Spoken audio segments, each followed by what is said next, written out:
हे गोविंद हे गोपाल, हे गोविंद हे गोपाल, हे दयाल लाल। प्राणनाथ अनाथ सखे, दीन दर्द निवार। हे समरथ अगम पूर्ण, मोहे मया तार। अंधकूप महाभयान, नानक पार उतार। अंधकूप महाभयान, नानक पार उतार। वाहिगुरु।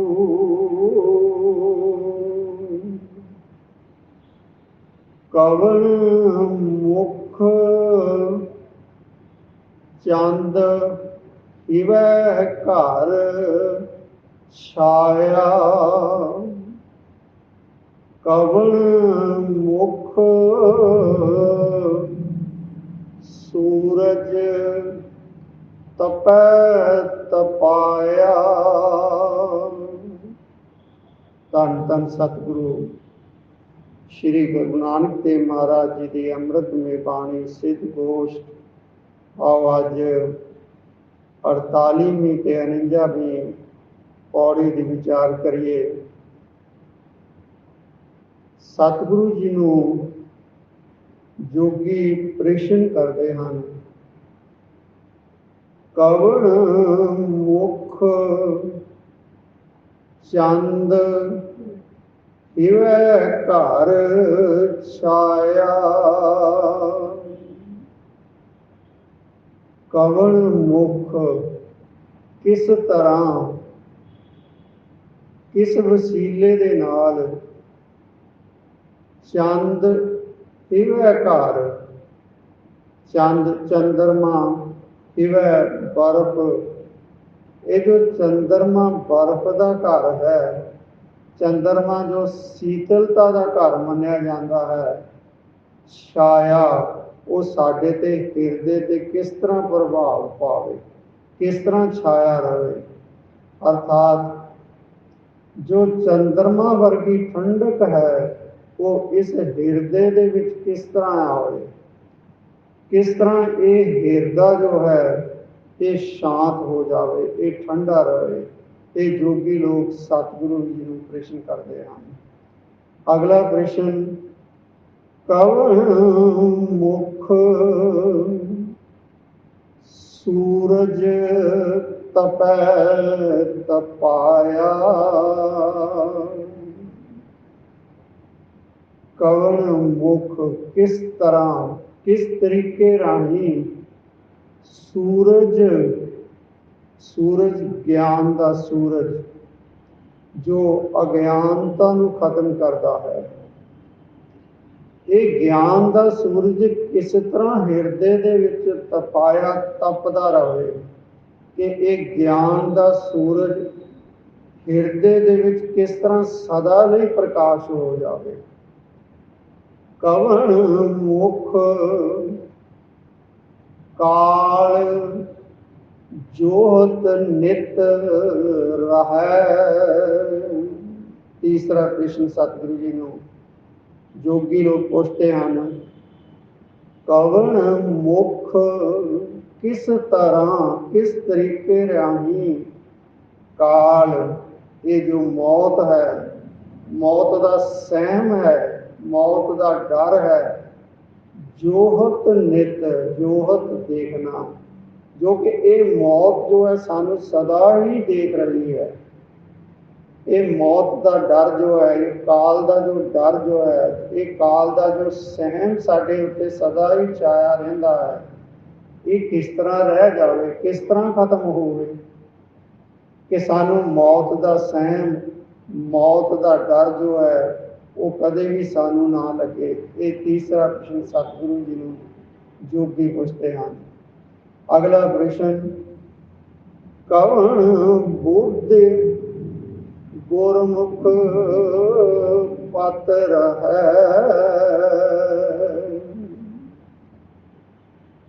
केड़ी बुद्धि राही, केड़ी सियाणप राही गुरमुख जो है, जिसका मुख गुरु वाल है, जो सदा गुरु के दसे हुए रस्ते ते चलता है, जो गुरु की बाणी के नाल जुड़ता है, गुरु के शब्द नूं अपने हिरदे विच वसांदा है। कवन बुद्ध, किस बुद्धि द्वारा, किस सियाणप द्वारा गुरमुख पत है, गुरमुख की पत जो इज्जत है वो सदा ही बनी रहती है। वो की केड़ी बुद्धि है, केड़ी सियाणप द्वारा गुरमुख की जो इज्जत है इस लोक विच परलोक विच सदा ही बनी रहती है, वो केड़ा तरीका है, वो केड़ी सियाणप है। कवन जोध जो काल संघार है, वो केड़ा योद्धा है, केड़ा सूरमा है जो काल संघार है, जो मौत नूं टाल सकता है। अर्थात जिसके अंदरों मौत का सहम खत्म हो गया है, जो मौत तो डरता नहीं है, वो केड़ा इहो जिहा सूरमा है। बोले बाणी नानक विचार, नानक जी बोलते हैं कि सिद्धा ने कहा कि सानू ये विचार दसो, जो उपरले विचार पांच प्रश्न सतगुरु जी ने कीते हैं, ये जोगियां ने कहा कि नानक जी तुसी सानू इन्हां गल्लां दा विचार दसो। शब्द भाखत सस जोत अपारा, पहला प्रश्न सी जो कि कवन मुख चंद हिवै कर छाया, कि किस तरह जो चंद रूपी शीतलता है वो इस हिरदे दे विच आ जाए। तो सतगुरु जी उसका जवाब देंदे हैं, शब्द भाखत, भाखत उचारना, बोलना, शब्द नूं उचार के, शब्द नूं जे आचारीए, शब्द गुरु की बाणी, जे गुरु की बख्शी हुई बाणी नूं सदा असीं उचारते रहिए, सदा ही गुरु की बख्शी हुई बाणी के शब्द गाते रहिए, सुरत नूं शब्द के नाल जोड़ के गुरु की बख्शी हुई बाणी नूं गाइए। शब्द भाखत सस जोत उपारा, सस चंद्रमा, चंद्रमा की जोत, अपार जोत जो है वो फिर हिरदे दे विच आ जाती है। अर्थात गुरु के शब्द नूं उचारण करके, गुरु के शब्द दे नाल जुड़न करके इस हिरदे रूपी घर दे विच वो चंद्रमा की ठंडक पैदा हो जाती है। ये हिरदा जो है वो शांत हो जाता है। सस घर सूर वसै मिटै अंधेरा, दूसरा प्रश्न सी, कवन मुख सूरज तपै तपाया, कि किस तरीके दे नाल ज्ञान रूपी सूरज जो है वो सदा तपदा रहे, उस ज्ञान का हिरदे दे विच प्रकाश हो जाए। तो सतगुरु जी जवाब दे रहे हैं, सस घर सूर वसै, सूर सूरज, सस चंद्रमा। जे सस दे घर, चंद्रमा दे घर जदों सूरज वस जाता है तो उसके उत्ते ज्ञान का प्रकाश हो जाता है। अर्थात जिस हिरदे दे विच वो चंद्रमा रूपी ठंडक पैदा हो गई है, जिसका हिरदा शीतल हो गया है, उसके हिरदे दे विच ज्ञान रूपी सूरज चढ़ जाता है, ज्ञान का प्रकाश हो जाता है। उस तरह भी ये सस घर सूर वसै, ये सतगुरु जी ने अज तो 550 साल पहला लिख दिता कि चंद्रमा की रोशनी तां पैदा होती है जदों सूरज की रोशनी उस पर पैंदी है। सूरज की रोशनी पैन करके चंद्रमा चमकता है, चंद्रमा की अपनी कोई रोशनी नहीं है।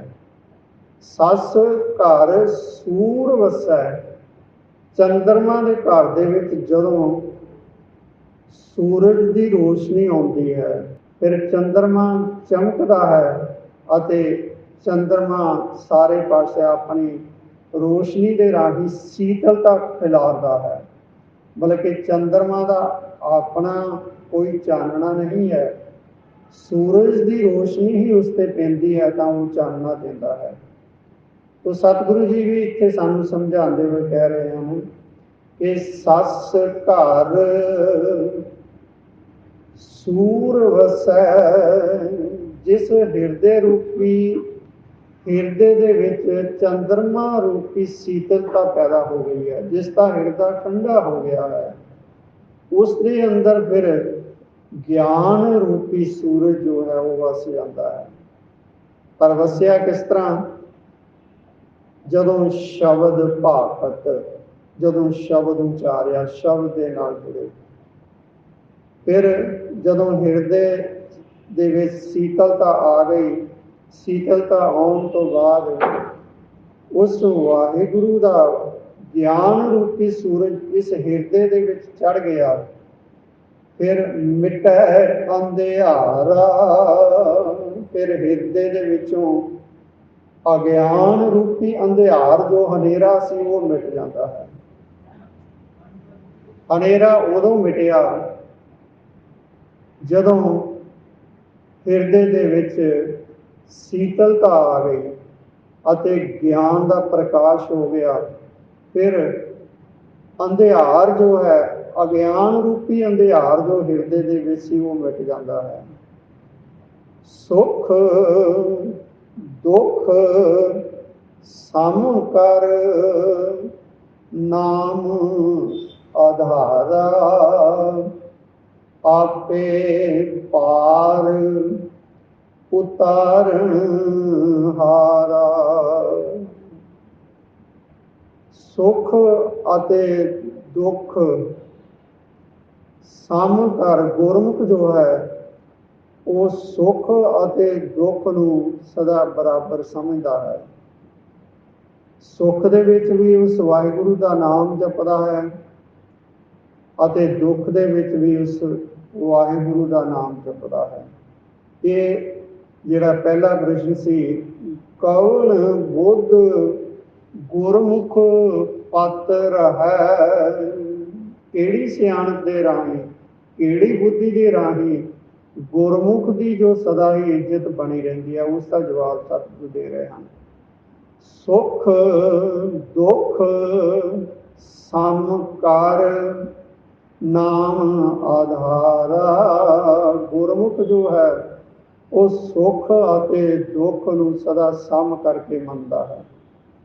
सुख दे विच भी उस वाहिगुरू दे गुण गाउंदा है, दुख दे विच भी उस वाहिगुरू दे नाल जुड़िया रहिंदा है। सुख अते दुख नूं बराबर करके जानता है। वो यही कहता है, ये भी दात तेरी दातार, तू दुख दिता है तो ये भी तेरी ही दतार है।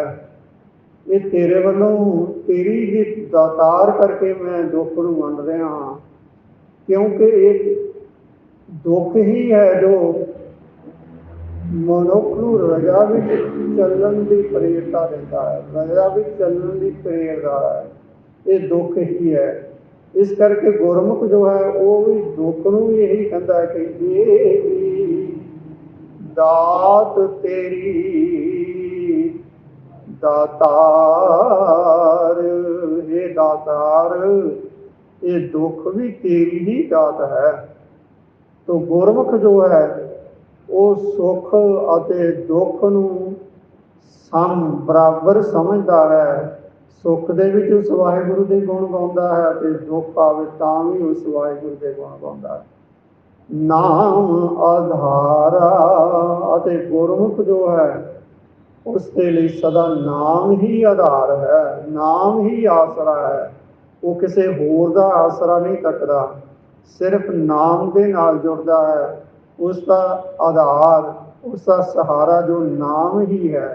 फिर इहो जिहा गुरमुख जो सुख अते दुख नूं बराबर करके जानदा है अते जिसका नाम ही सहारा है, नाम ही आधार है, उस गुरमुख नूं आपे पार उतारण हारा।